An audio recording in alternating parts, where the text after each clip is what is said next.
boy. Oh, look at that. All right, put the window up. I'm getting wet. I bet you liked it. There are many. That's still almost not enough. Yeah, they got carts out. I think we're okay. We're okay. I think so, you know.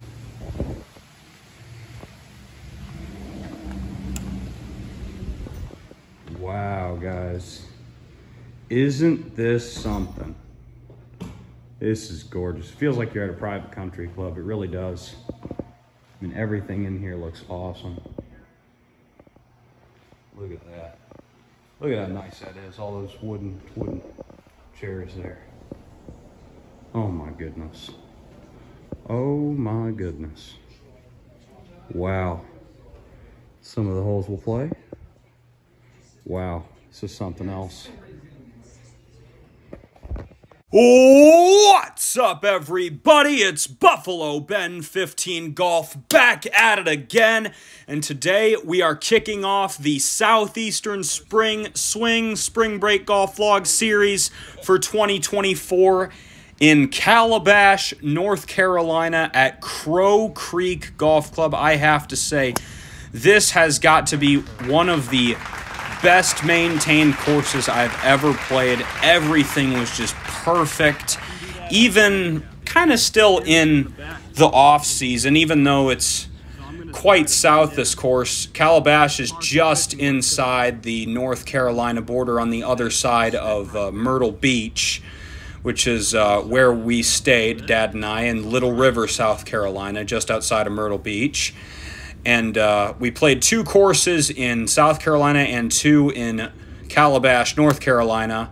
So, kicking it off here with the second shot, and it is not a good one. In fact, that is absolutely in no man's land. One thing on this trip that I've been trying to mitigate is the misses with the short irons and the wedges to the right. Well, mission accomplished, I guess, but not in the way I wanted it to be accomplished, as we are over the green.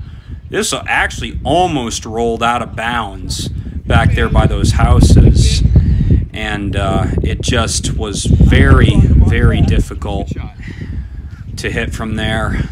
Green moving away from me. I just barely, as you guys are going to see, yeah, that ridge that Dad is standing on where his ball ended up, just barely stayed above the line of that ridge. So it's not a super long putt for par, but this is definitely longer than I would have liked for the first putt of the day. If this was for birdie, I'd be ecstatic, but it's not.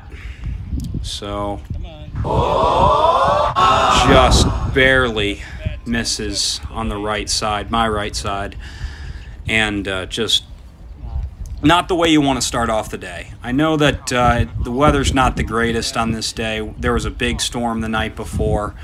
Big cold front moved through. Well, cold is kind of relative down there. Cold to me is 20 degrees. To folks in South Carolina, it's more like 50 degrees is cold. So anyways, just started off this morning pretty cold, pretty windy. The rain stops coming down in about a hole and a half from now, but just for the time being, I apologize for the kind of dodgy conditions, dodgy filming conditions. Just hopefully not dodgy golf, though. And as you see, I hit the second straight fairway, 2 for 2 in that department, which is great to see on this day with the driver, because as you know, when it is this way with a lot of especially public courses nowadays, especially in the south and the southeast, southwest I suppose too, Arizona, Nevada, but you will see a lot of courses that kind of wind through suburbs and with out of bounds on both sides.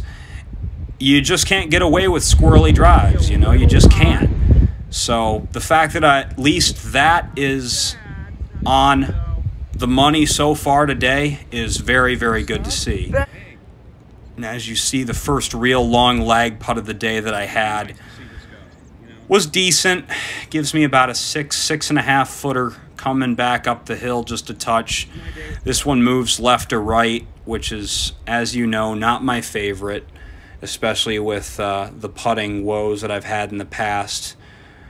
With those kind of putts, and surprise, surprise, no different there. Unable to survive stroke hole 1 with a par there, so we're 2 over through 2.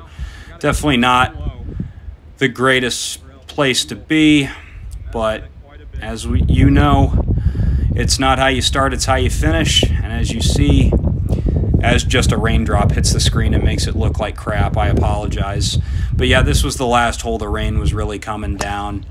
And again, another good drive. The driver was working very well. Not just this day, but on the entire trip, really. I think I only had one round where I failed to hit over half the fairways on the trip. And I believe that was the final day at Long Bay Club. It was a 4-day trip down in the Myrtle Beach area. The first day we played the Pearl Golf Links, which is a 27-hole course in Calabash, North Carolina. The second day we played Eagle Nest in Little River, South Carolina.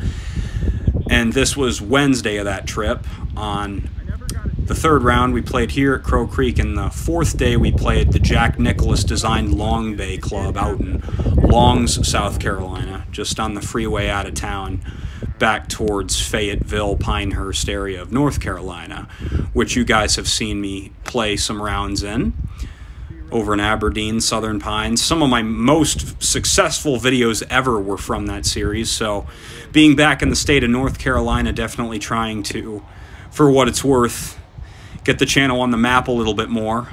We just hit, between the Boulder Creek video and right now, we hit 300 subscribers, which is awesome. We're closing in on 50,000 total views. Yep, 50,000. And part of it's just because I've been playing better. Unfortunately, that one doesn't go in, as it Mario jumps over the hole. But we got our first par on the card, you know. If you remember from some of my earlier videos, you know, the Pine Trace, the Farmington Hills, the Whispering Willows, some of those, back when I had the Black Flies, yeah, we're talking old now. But, you know, back then, I wouldn't really be too disappointed with, like, 83s, 84s, and you saw me post a lot of those. And nowadays, you hardly see me post any. And that's because overall my golf game has improved quite a bit, you know. And if I post an 80, shoot an 83 now, I probably wouldn't bother giving that video any credit and posting it and letting it see the light of day. But 2-3 years ago, I was more than happy to post those scores on the channel, you know. And it seems like that's the score we're trending towards, that mid-high 80s, with just this bogey golf that's going on right now, as I send that one way left, too. Yeah, I'm on the cart path. Nearest point of relief without standing in a bunch of water is right there, so I'm going to go right there. I know it looks like it's right here, but the path curves enough, so it's fine. It's hard to, I mean, you know how it is. Cameras do weird things. Alright, we'll go from there. This is a tough shot, though. So yeah, as you see there, taking my relief off the cart path. Again, flirting with OB, which is not what we want to see. This shot was absolutely impossible. The green slopes away from me. Got to go over kind of some mounds. And that tree, with how much it's blowing around, might get in my way. Oh, yep, it hit it all right. My best course of action on that shot, I thought, was to kind of send it left of the hole and let the hill kind of both kill it as far as speed and line. Well, like, I felt like the hill would kill the ball's momentum the most if it hit kind of both on that, just on that downslope, as well as sloping left to right. I felt like it would slow it down a little bit more. But obviously, that tree kind of deflected the ball's flight a little bit, not really to where I wanted it. The fact that I even got that shot on the green was somewhat impressive. But obviously the lag putt here is no good. Another left to right sloper. This one about 12 feet for bogey. Just off to a pretty terrible start, to be honest with you. Just not the golf I would want you guys to see from me. But we're going to try our best to keep our head on straight, not let the damage get too bad with this putt here. It was just not a well struck. Get down. 40 yards from the flag. So there is a double bogey, 4 over through 4. Not playing well at all. Very, very angry at the way I'm playing. And now I've got a chance here with the downwind hole. Not a super long par 4. This one only 394, but I kind of hit it off the top of the face a little bit. It goes dead straight. I mean, the direction with driver so far has just been excellent. So happy to see that. And imagine I'd be 7-8 over if the driver was off right now. But again, another fairway. I would like to say 5 for 5 on the fairways so far, but the 1 on 3 rolled off into the rough, but it was still in really good shape. Ended up making a par. And then this is another iron that I pull.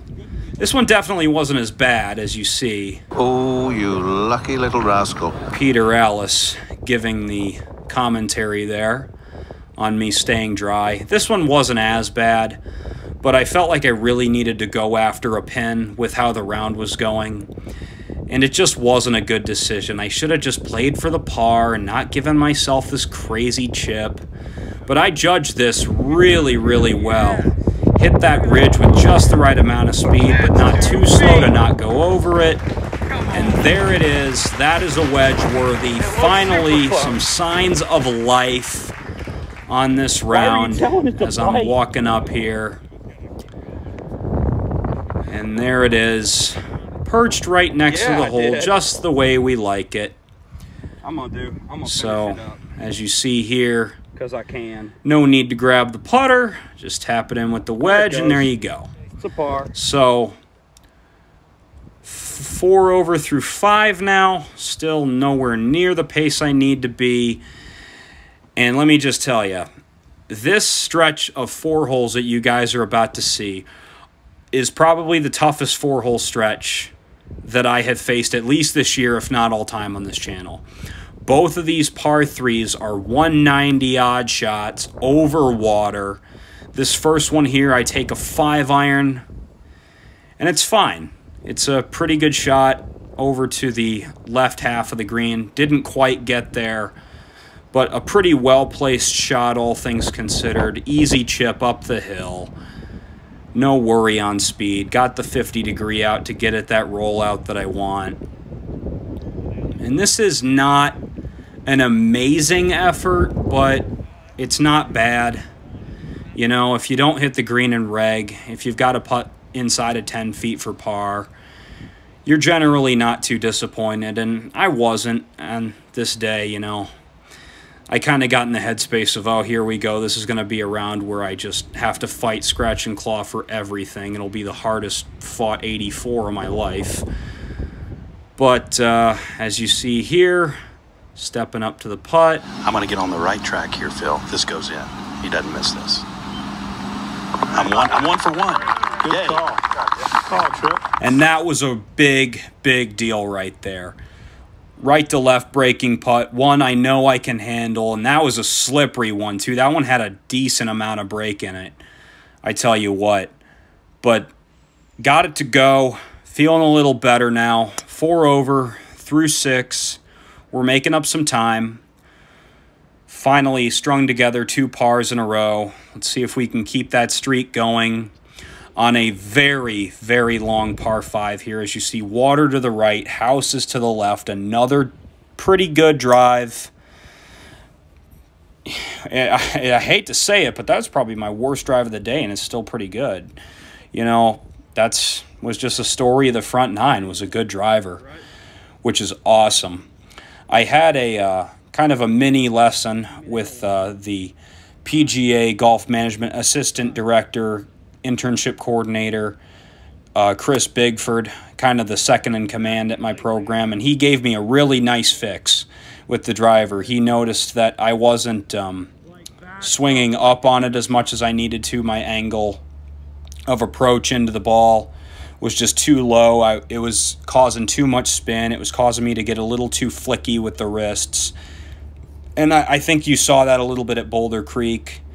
You know, a lot of those driver swings looked a little odd, a little kind of slappy, which worked for me on that day, but obviously you can't rely on the same incorrect fundamental thing going well for you every day just because you've somewhat figured it out on your own. It doesn't work like that. So he gave me a really quick fix, and I was able to get my angle of approach to go up a couple degrees. I was going maybe 3 or 4 degrees up at the ball instead of 1 or sometimes even 0.5 like I used to, like I did a lot last year. So really quick fix. Appreciate you, Mr. Bigford.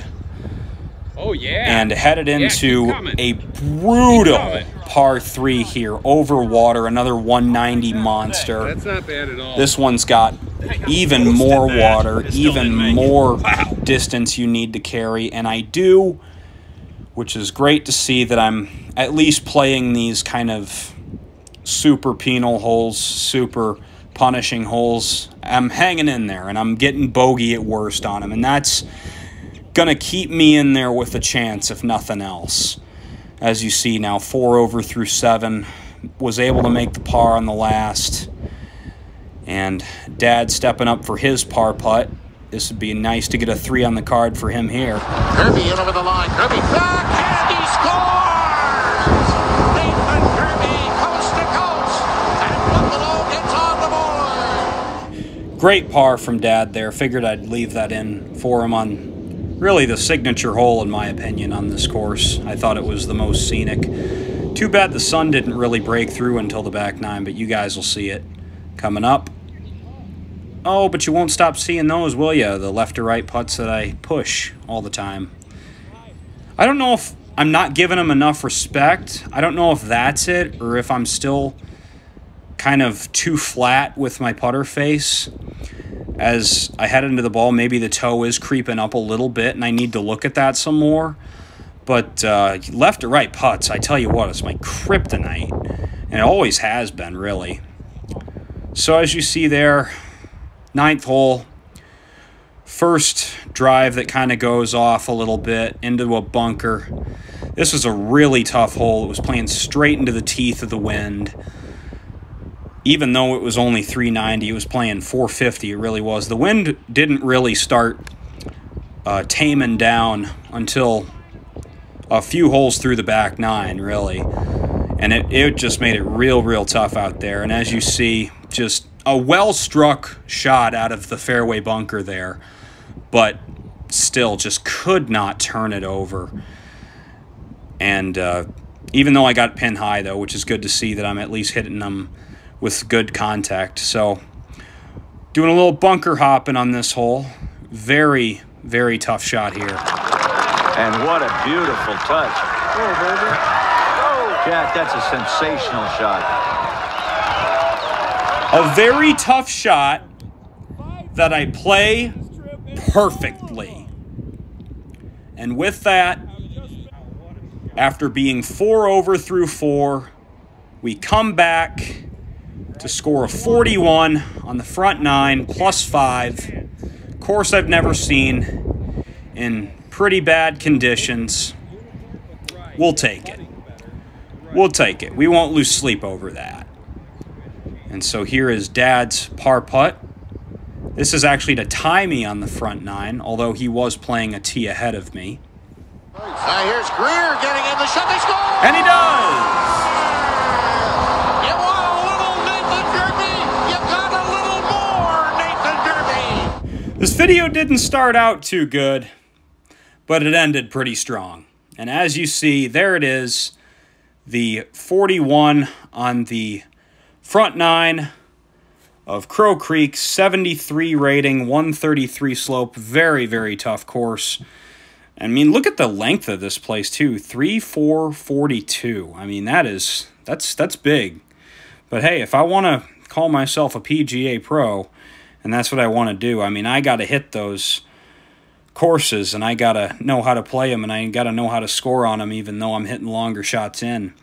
And as you saw there, some heroic shots down the stretch with that putt on 6, with the great clear of the water on 8, with the great bunker shot on 9.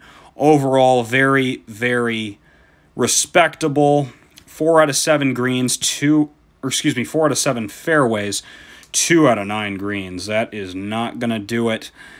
And those 2 greens were on par 5s too, so I didn't even get any of the 3s and the 4s, which is not good. But 16 putts is okay, especially on these Bermuda greens, which I'm not used to. I'm used to the bent grass from home. But, you know, there we go. Overall, not too bad. Gave ourselves an outside chance. Headed into the back. Need a 38 or better. But if I can keep hitting those PGA Tour level shots like I did on hole 9 there, you never know. I mean, who knows? I mean, 1 over in the last 5 holes. I mean, we're on a good track right now. We're getting back in the saddle. And speaking of tour pros, I actually, while I was in town, I'm back in Michigan currently. The whole situation with Minnesota, that's a video for another day. But I will fill you guys in on what's been going on with that and some changes I've needed to make. But, you know, while I was in town in Metro Detroit, on Monday, I actually got to go out and watch some of the guys play the Monday qualifier for the Rocket Mortgage Classic, and it was being hosted at the Orchards Golf Club in Washington Township. And I got to watch Robert Garrigus, actually, for pretty much his entire back 9. And I got a signature from him. I got a signed ball. He signed a shirt of mine. We took a picture together. It was so much fun. And you know what? As much as you guys want to see the back 9 of this, I know you'll be itching. My next video, just to respect the relevancy of this week in the Rocket Mortgage, just to make sure the video doesn't get put off to a point where nobody will remember what it was even about, my next video will be some highlights of some pros, mostly Robert Garrigus, of the Rocket Mortgage Monday qualifier. And there were a couple other pros out there that have won out there. Ryan Palmer was there. He's won 4 times. Patton Kizzire was there. He's won twice, as well as a few of the other ones. But that will be my next video. And then after that, I will come back and give you guys the back 9 of Crow Creek. That sound all right? Sounds all right to me. I'm the controller of the channel, so you don't get a choice. But I think you guys will really enjoy it. I think I learned a lot from it, and I'm looking forward to showing you guys the action. All right, guys, a little shorter video, as you can see. Hopefully you guys appreciated that. You know, going to try to get back to kind of the 20-21 minute mark with some of these. Not quite there yet, but I'm getting there. Hey, if I take less shots to get in the hole, that'll help, right? All right, well, that'll be all for today, guys. Tune in for the Rocket Mortgage Monday qualifier highlights that I'll be posting very, very soon. That video should be up in the next couple days. This is Buffalo Ben 15 signing off. Have a good day, everyone.